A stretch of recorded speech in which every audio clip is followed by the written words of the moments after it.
Never before in the history of gardening has a competition been so fierce. We're taking it to the next level as 3 contestants each vie for their shot at the coveted Golden Hoe.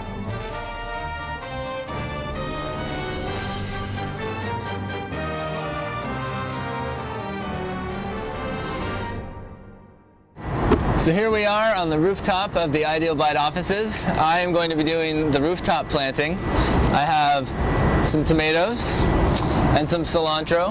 I'm hoping to make the ingredients for some salsa. So I'm going to show you how to plant them.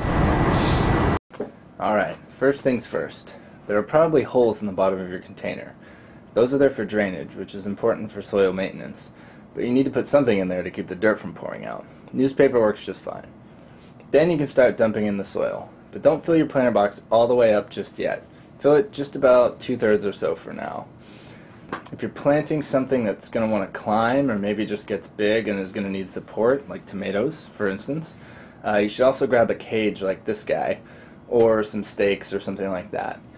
And here's a little trick. Put that stuff in now before all the soil's in and all that, and before you've planted everything. It's going to be way easier to get it right where you want it.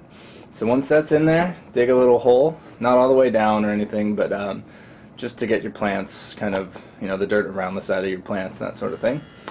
Then just place those guys in there. When they're all set, continue filling your container with soil. You want to fill it up until the new soil comes right up to the top of the root ball, which is the, it's the ball of roots and soil that your starter plant came with. You want to make sure as you're doing this that you don't fill your container up all the way to the top with soil. You want to leave some room for watering later. That'll be important. Once you're all set, give it a little douse of water. Not too much, just a little bit to get the soil settled and that sort of thing. If it settles a lot and the root balls of your starters are exposed again, just add more soil. And that is it. So tomatoes tend to want a lot of water, so it's good to try to water them like every day if at all possible. Other than that, they need a lot of sun, a lot of heat, which with the wind and it being San Francisco, I'm a little concerned.